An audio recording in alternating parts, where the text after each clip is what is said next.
ということで、ホンダフォルツァでいつもの峠道を走って、このモデルの基本的な乗り味を確認してみました。帰りの高速道路では、このモデルのライディングポジション、高速巡航性能、装備品、最後にこのモデルの良いと思った点、ちょっと気になった点などのまとめをコメントしていきたいと思います。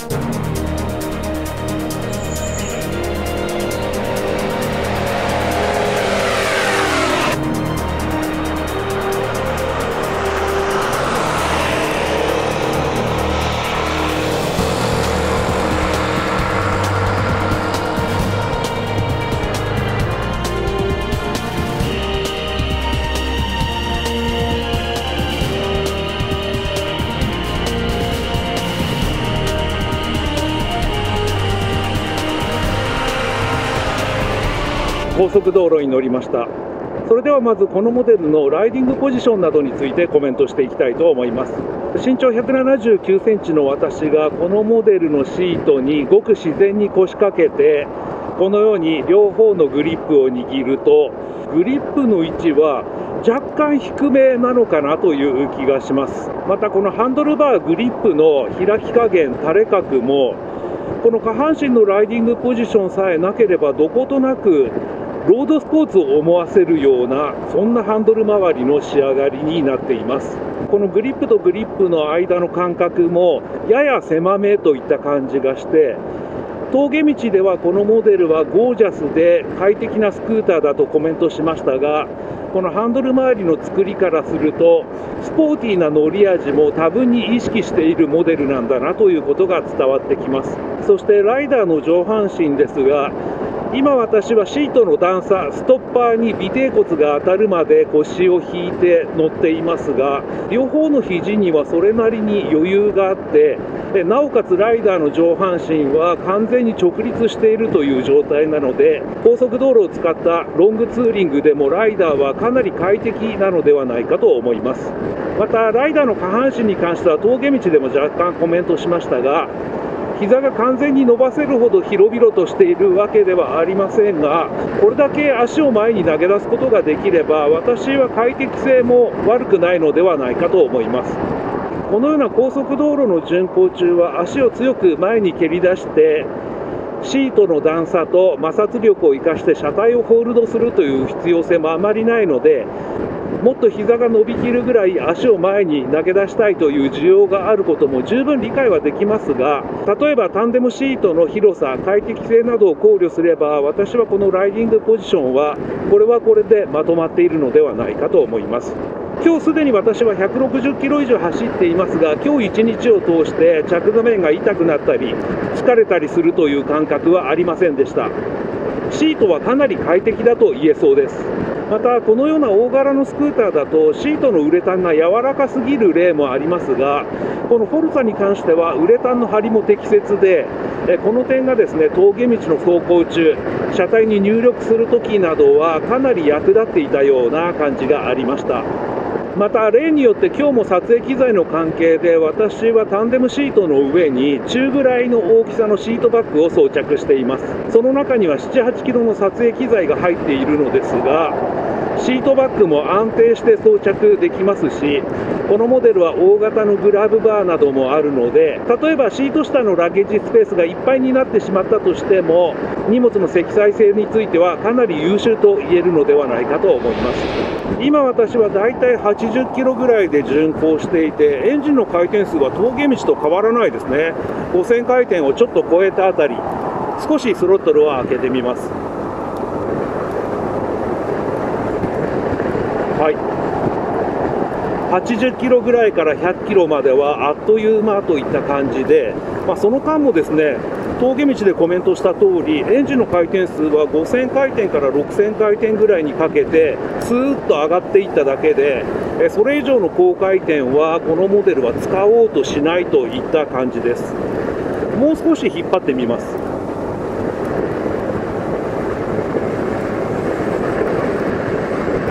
はい、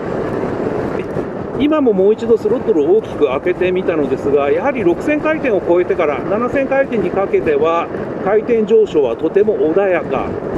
この辺りからもこのエンジンが高回転の回転馬力を期待しているというよりは、先ほども言った通り、やはりこの粘り、トルクの強さ、その辺りを有効に使って高速道路を巡行しているという感じがします。タコメーターに目を落とすと、レッドゾーンは9000回転ぐらいからとなっていますが、このモデルの加速の様子であれば、あえて高回転を使う必要も私はないと思います。このエンジンがとても優れているのは、このように走行状態にあればエンジンの振動はライダーにほとんど伝わってこないという点です。このようにスロットルの開け閉めを繰り返したとしても、あくまでもエンジンの回転はスムーズで、リアタイヤが地面をドッドッと蹴るような通常の短気筒にありがちなフィーリングというのはこのモデルにはありません。もちろん峠道を走る楽しさというのはこのモデルにも備わっていますが、これだけ快適な高速道路の巡行を味わってしまうと、このモデルの最も得意分野はやはりこのような高速道路の巡行なのではないかと思えてきます。車体の印象は高速道路に乗っても峠道と大きく変わるところはありません。このエリアというのは見えないようなギャップが多々あるわけですが、そういったギャップを乗り越えたり、今のような高速道路のつなぎ目を乗り越えた時も何事もなかったかのようにまっすぐ淡々と進むといった感じです。このグリップに手を添えてスロットルをひねっていれば、直進安定性はとても優秀で、大乱があったとしてもちょっとやそっとでは進路を乱そうとしない、それぐらい頼もしい直進安定性と言えると思います。また先ほどスロットルを開け閉めした時に気づいたのですが、このスロットル前閉状態から例えばスロットルを全開まで一挙に開いたとしても、この車体というのはフロントの荷重が抜けるような感触がなく、この辺りも頼もしい走行性能につながっているのではないかと思います。今フルスロットルなんですが、これでも前輪にはしっとりと荷重が乗っているというのがライダーに伝わってきて、スクーターにありがちな不安な走行感覚というのは全くありません。この点もこの車体はとても優秀だと思います。またこのようにスロットルを開け閉めしてみると、その前輪に常に荷重が乗り続けているだけではなく、スロットルをパカッと大きく開いたとしても荷重が後輪に移動するような感覚もなく、あくまでもこのような走行中は後輪と前輪が均等に仕事をしているような、とてもバランスのいい車体であるということがライダーに伝わってきます。着座面は実際にはやや後輪寄りだとは思うのですが、前輪と後輪のちょうど中間点にライダーが着座しているような感触があり、これがこのモデルの快適な走行フィーリングにもつながっていると思います。それでは車線変更してみます。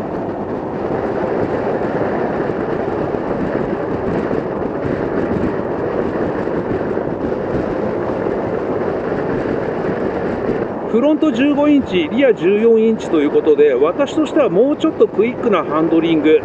車線変更のフィーリングかなと思っていたんですが、この辺りもとても落ち着いていて、こういったジェントルで豪華なスクーターとしては、こういったキャラクターというのはとても似合っていると思います。また前後の足回り、サスペンションなどについては峠道であまりコメントしませんでしたが、このように高速道路を乗っていると、前後ともに限られたストローク量の中でとてもうまくやりくりしているといった印象です。フロントはテレスコピックフロントフォークを採用していて、ストローク量もそれほど極端に多くはないと思うのですが、そのやや控えめなストローク量の中で路面の大小のギャップをうまく吸収していなしてくれているといった感じで、フロント周りからの乗り心地はとても優秀だと思います。一方リアはスクーターとしてはオーソドックスなユニットスイング式を採用していて、リアもフロントと傾向は似ていますね。それほどふわふわと大きく動くわけではありませんけれども、その控えめなストローク量の中で乗り心地とシャキッとした走行感覚、そういったものをうまくバランスをとっているようなリアのショックアブソーバーであると思います。個人的には前後のサスペンションは日本の道路であればもうちょっとソフトに動いてもいいかなとは思いますが、こういったですね、やや引き締まった前後のサスペンションというのは近年のスクーターのトレンドでもありますし、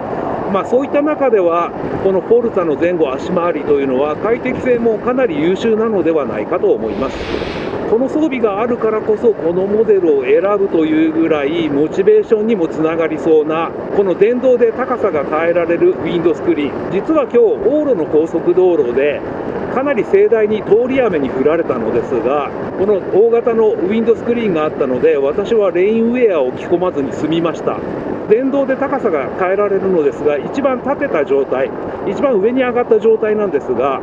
ちょっとですね、これを下げてみます。はい、この動きの素早さもいいですよね。これがゆっくりとしたモデルもありますが、こういったスクーターであればですね、私はこれぐらいの速さでスクリーンが動いてくれた方が使いやすいのではないかと思います。で、風の音が分かりやすいようにヘルメットのシールドを上げてみます。はい、でこの状態でウィンドスクリーンを上げていきます。はい、いかがだったでしょうか。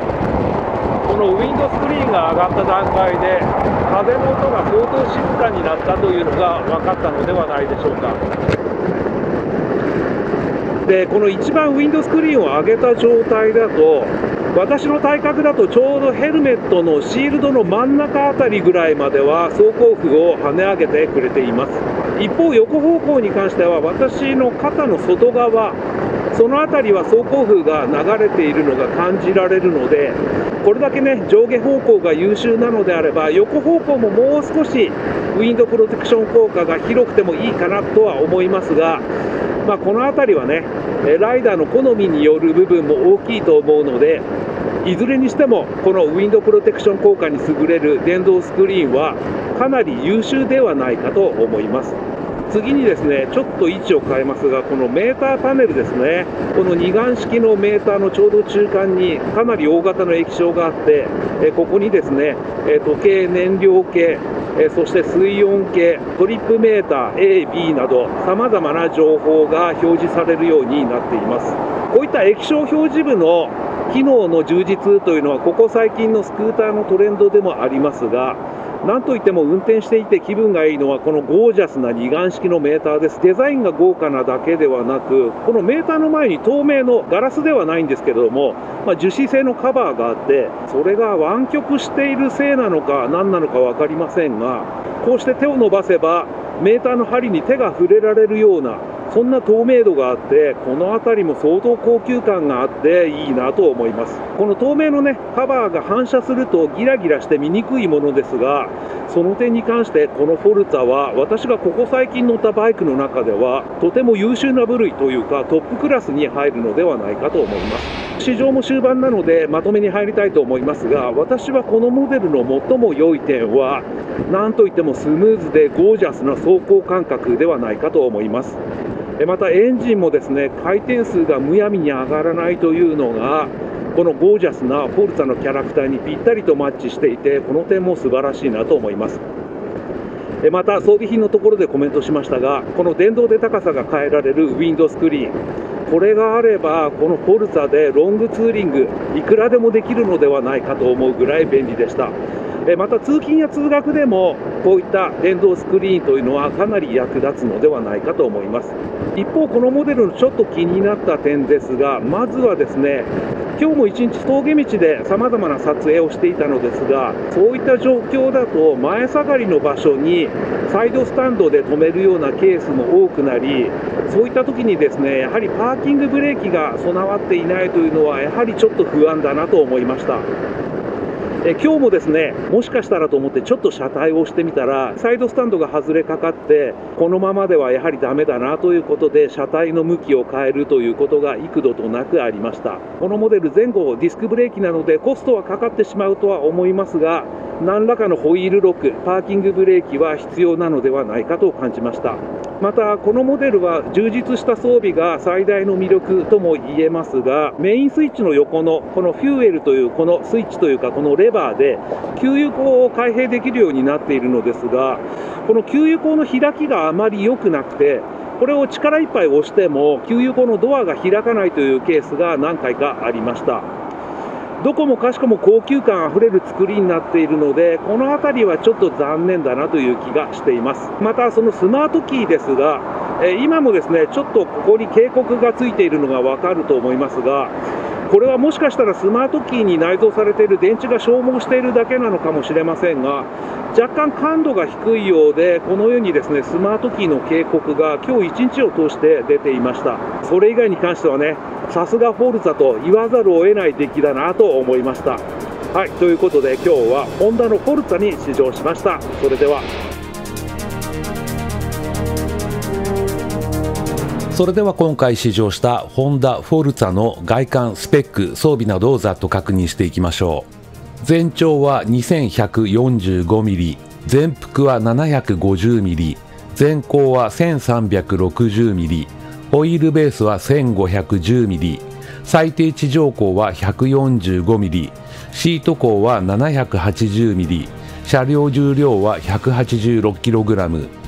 タイヤサイズはフロントが1207015インチ、リアが1407014インチとなっています。エンジン形式は水冷4ストローク4バルブ OHC 単気筒、ボアストロークは 67mm×70.7mm、総排気量は 249cc、圧縮比は 10.2 で最高出力は23馬力7750回転、最大トルクは24ニュートンメーター6250回転となっています。バランサーシャフトを内蔵し、乗用域での上質な走りとパワフルかつトルクフル、最新の排ガス規制にも対応した ESP プラスエンジンを搭載しています。サイレンサーの外観はご覧の通りとなっています。フレーム形式はアンダーボーンですが、ダブルクレードルフレームに近い構造を採用しています。フロントは整列タイプのテレスコピックフロントフォーク、リアサスペンションはユニットスイング式で全長が長くプリロード調節が可能なツインショックと組み合わされています。フロントは日清製片押しタイプ2ポットキャリパーを持つセミフローティングタイプのシングルディスクブレーキ、リアも同じく日清製の片押しタイプ1ポットキャリパーを持つシングルディスクブレーキとなっています。また前後 ABS は標準装備です。運転席からの眺めはご覧の通りとなっています。計器類は豪華な二眼式メーターと大型の液晶パネルの組み合わせ、表示項目や機能も充実しています。そのメーターや電動可動式スクリーンの操作をするため、スイッチボックスは多機能なタイプを採用しています。スマートキーシステムを採用し、主電源のオンオフやラゲッジスペース、給油口の解錠などが鍵を取り出すことなく可能となっています。燃料タンクの容量は11リットルです。その他オンオフ可能なホンダセレクタブルトルクコントロールも標準装備です。左右のブレーキレバーは角度調節のアジャスターダイヤルがないシンプルなものを採用しています。ステップフロアの形状はご覧の通りです。ウィンドスクリーンは電動可動式で、その高さを左手側スイッチの操作により無段階で調節することができるようになっています。180mm もの可動域を持ちながらスピーディーに操作できるというのも大きな特徴と言えるでしょ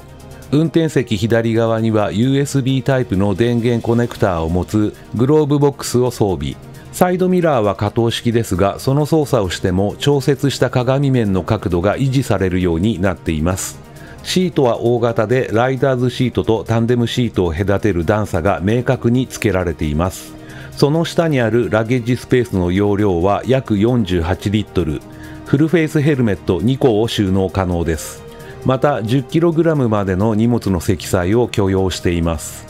車載工具を収納するスペースもゆったりしています。大型の金属製グラブバーは標準装備、スマートキーシステムと連動したトップケースも装着可能です。車体は大柄ですが、センタースタンドは楽にかけることができます。格納式タンデムステップの外観はご覧の通り、新しいデザインを採用した透過器類は全て LED となっています。